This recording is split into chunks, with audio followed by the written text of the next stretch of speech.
Good morning students. तो आज की वीडियो हम लोग डिस्कस करेंगे question based on rate law.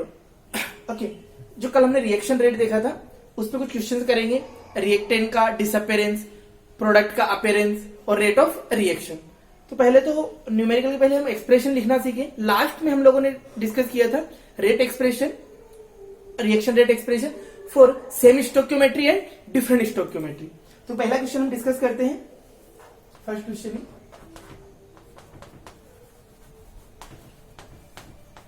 express the rate of reaction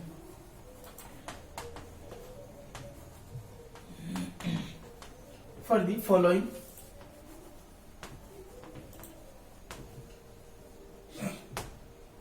chemical reaction.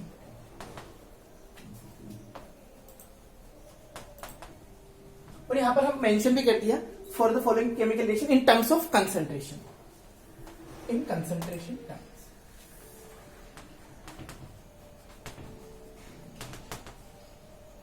In concentration terms. ठीक, कुछ एक्सप्रेशन है जो हम लिख रहे हैं, कुछ स्टैंडर्ड भी है और कुछ हाइपोथेटिकल भी है। 2a plus 3b becomes 5c. Second one is, second बड़ी फेमस है अमोनिया फॉर्मेशन। अब अगर हम गैस में देखें, अगर ये गैस है तो क्या आएगा, प्रेशर में आएगा, बट हमने क्या बोला है, कंसंट्रेशन टर्म में बोला। ठीक, third one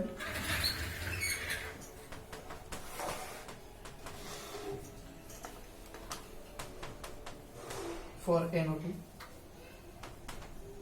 plus O2 and the last one is PCl5। Last की दो डिकम्पोजिशन रिएक्शन का पार्ट है। तो हमारा कंसर्न क्या है, इनके रेट ऑफ रिएक्शन को एक्सप्रेस करना है। ठीक है, तो क्या होता है रेट ऑफ रिएक्शन, फर्स्ट हम डिस्कस करते हैं।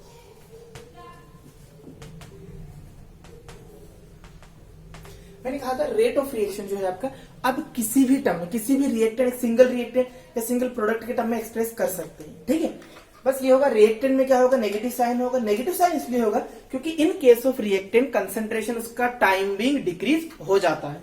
ठीक है, तो फर्स्ट 1/2 ताकि सेम बनाना, इसलिए हमें उसके स्टोइकियोमेट्रिक्स क्या करना पड़ेगा, डिवाइड करना पड़ेगा। ये किसके इक्वल हो जाएगा, इसके टर्म में एक्सप्रेस कर सकते हैं, बी के टर्म में एक्सप्रेस कर सकते हैं, माइनस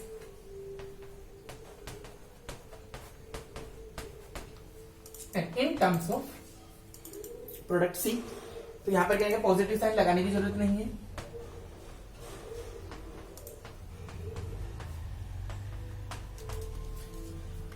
ये तो एक्सप्रेशन है। जब हम न्यूमेरिकल पार्ट पे जाएंगे तो ये जो पूरा टोटल टर्म है, ये क्या है, rate of reaction.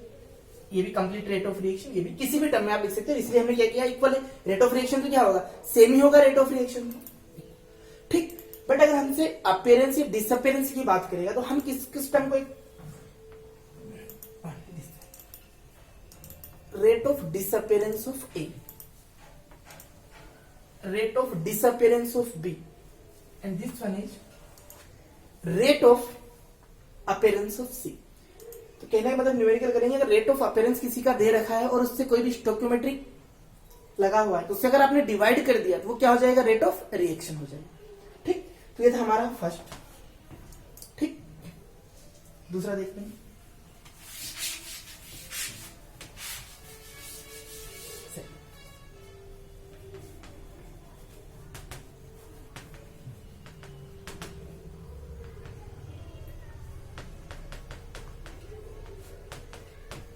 dt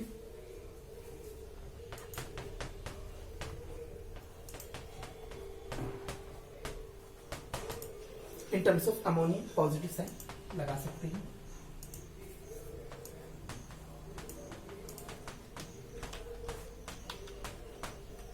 clear. Third one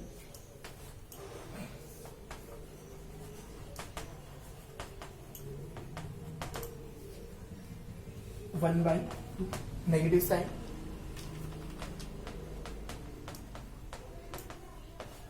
delta 1/4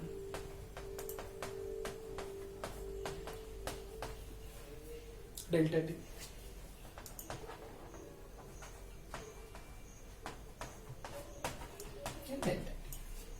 ये दोनों का हो गया third line, second and third. ये सेकंड का है, थर्ड। ठीक, अब बच गया लास्ट, डिस्कस करते हैं।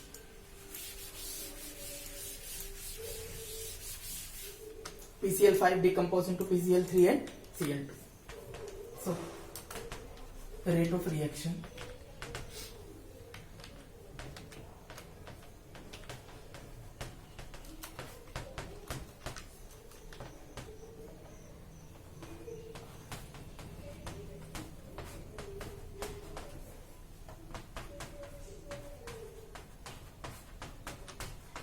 रेट ऑफ रिएक्शन अगर आप लिखना सीख गए, रेट ऑफ रिएक्शन आपका लिखने ही में आ गया तो आप कुछ भी निकाल सकते हैं। रेट ऑफ रिएक्शन अगर न्यूमेरिकल दिया हुआ है, कुछ वैल्यू दिया हुआ है, rate of appearance of product, disappearance of reactant, किसी का भी कैलकुलेट कर सकते हैं। तो अब हम करते हैं क्वेश्चंस। ठीक है, इसलिए एक्सप्रेशन था, हमें एक्सप्रेस करना था कि यहाँ पर कुछ भी वैल्यू नहीं थी कि उसका रेट ऑफ डिसअपीयरेंस क्या है, रेट ऑफ अपीयरेंस क्या है, कंसंट्रेशन कितना चेंज हो रहा है, कुछ भी नहीं गिवन था, सिर्फ इक्वेशन गिवन थी और उसको सिंपल आपको लिखना था। ठीक, नेक्स्ट क्वेश्चन पे जाते हैं।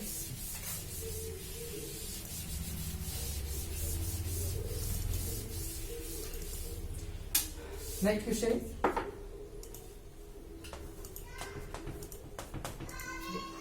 change in concentration,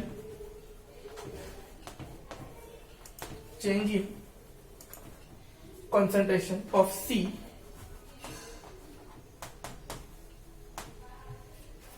in the reaction, reaction क्या है, 2A plus B। तो रेट ऑफ रिएक्शन ये आपका दिया हुआ था, अपीयरेंस पहला हो गया। अब हमें disappearance of, rate of disappearance A and B निकालना है। अब देखिए ए और बी निकालना है तो आप दो तरह से निकाल सकते हैं। रेट ऑफ रिएक्शन इसको इक्वेट करा सकते हैं, ये डायरेक्टली आप बी और सी को इक्वेट करा सकते हैं, ए और सी को इक्वेट करा सकते हैं। ठीक, तो जो गिवन है उसी डेटा से हम कैलकुलेट कर लेते हैं। Second, rate of disappearance of A calculate करते हैं। ठीक है, तो दोनों इक्वेट करा देंगे। अब साइन को नहीं लेना है आपको, ठीक है, आपको साइन को नहीं लेना है। हमें सिर्फ और क्या चाहिए, rate of disappearance of A, means 1/2 हमने क्यों लिया है, क्योंकि हमने इक्वेशन को इक्वेट किया है।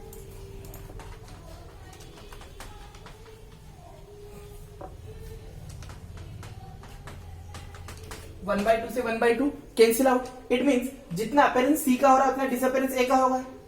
क्या आंसर आ जाएगा, 3.6 mole litre inverse second. Clear, equate किया। अब बी का निकाल लेते हैं।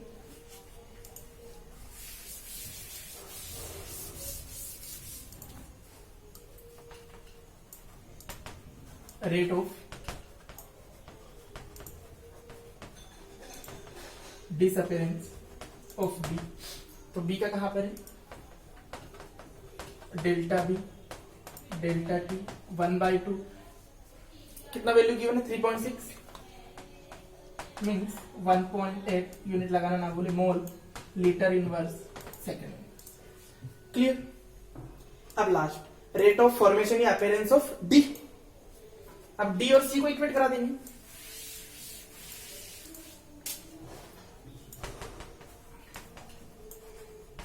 Rate of formation of D, तो क्या हो जाएगा, 1/2 डेल्टा सी 1/3 डेल्टा डी। हमें क्या निकालना है, डेल्टा डी डेल्टा, तो 3 का क्या कर दे, इधर मल्टीप्लाई कर दे, 3/2 1 3.6 मीन्स 1.8 18 5.4 मोल लीटर इनवर्स सेकेंड। क्लियर, ये आपका क्वेश्चन। यहां से आपको किसी एक का डेटा गिवन है, उससे आपको रेट ऑफ रिएक्शन और सब कुछ कैलकुलेट करना है और इजीली कैलकुलेट हो जाएगी। नेक्स्ट क्वेश्चन करते हैं।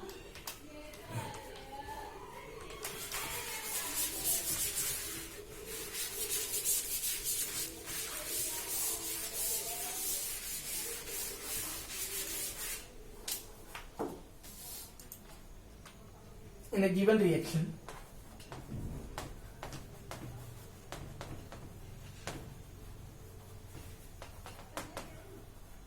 in a given reaction 2A plus B C, the rate of appearance, same question है, थोड़ा सा इक्वेशन चेंज है, the rate of appearance, the rate of appearance of C is 0.24 mole liter inverse second inverse. ठीक है. What is the rate of disappearance of A and B? What is the rate of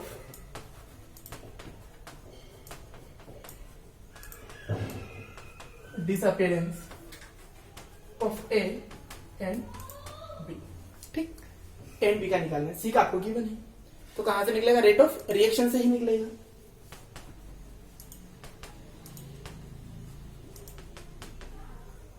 rate of reaction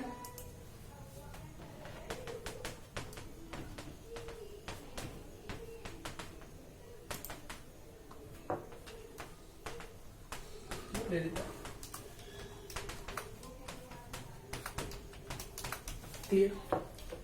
so rate of reaction simple हो गया, DC by D T वो तो same है 0.24, B का भी वे रहेगा सेम है, कोई कोफिशिएंट नहीं है। ए का कैलकुलेट करने के लिए आपको क्या करना पड़ेगा? 1/2 इक्वेट करा देंगे,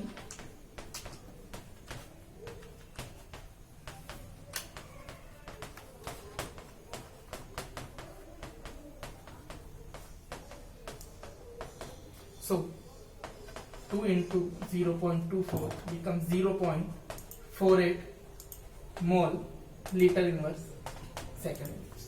क्लियर। तो एक का गिवन था, दूसरे का कैलकुलेट कर लिया, उससे रेट ऑफ रिएक्शन भी कैलकुलेट कर सकते हैं, रेट ऑफ डिसअपियरेंस भी हम कैलकुलेट कर सकते हैं। नेक्स्ट क्वेश्चन, एक क्वेश्चन है,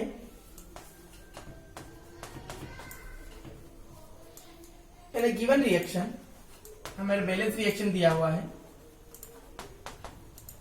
इन अ गिवन रिएक्शन, रिएक्शन क्या है? Reaction is 4 times of ammonia plus 5 O2 molecule becomes nitric oxide NO and H2O also gas 6 and 4। अब ये गिवन इक्वेशन है, इसमें क्या गिवन है आपको? Rate of appearance, rate of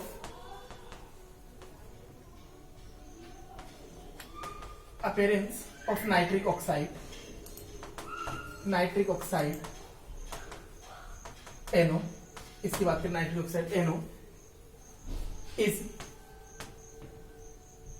3.6 into 10⁻³ मोल पर लीटर पर सेकेंड। ठीक, फाइंड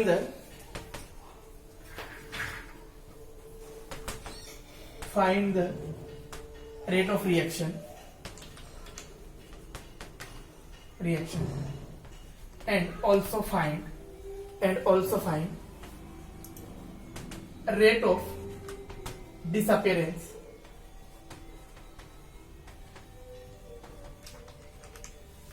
of oxygen।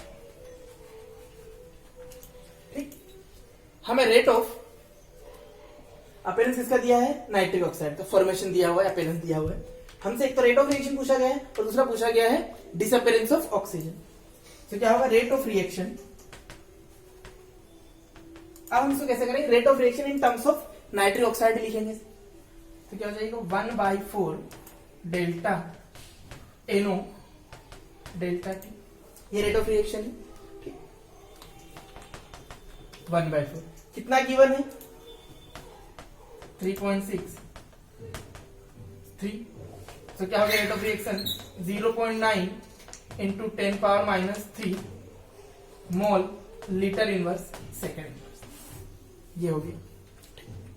अब क्या है डिसअपेरेंस, तो इन दोनों को हम इक्वेट करा दे रेट ऑफ रिएक्शन के टर्म में। इसके टर्म में रेट ऑफ रिएक्शन क्या होगा -1/5 delta O2 delta T equals to 1/4। Clear? सिर्फ हमें नेगेटिव साइन नहीं करना, नेगेटिव साइन से क्या पता चलता है आपका क्यों, तो क्या हो रहा है कंसंट्रेशन डिक्रीज हो रहा है। ठीक, तो रेट ऑफ डिसअपेरेंस 5/4 इंटू 3.6 तो क्या होगा 0.9 मल्टीप्लाइड बाय 5 तो कितना हो जाएगा 4.5 इंटू 10 पावर माइनस 3 मोल लीटर इनवर्स सेकेंड इनवर्स। ये तो फाइनल आंसर। ठीक है, तो rate of reaction 0.9 into this one and rate of disappearance of oxygen is this one. Clear? तो क्वेश्चन की प्रैक्टिस करें। Okay, good day.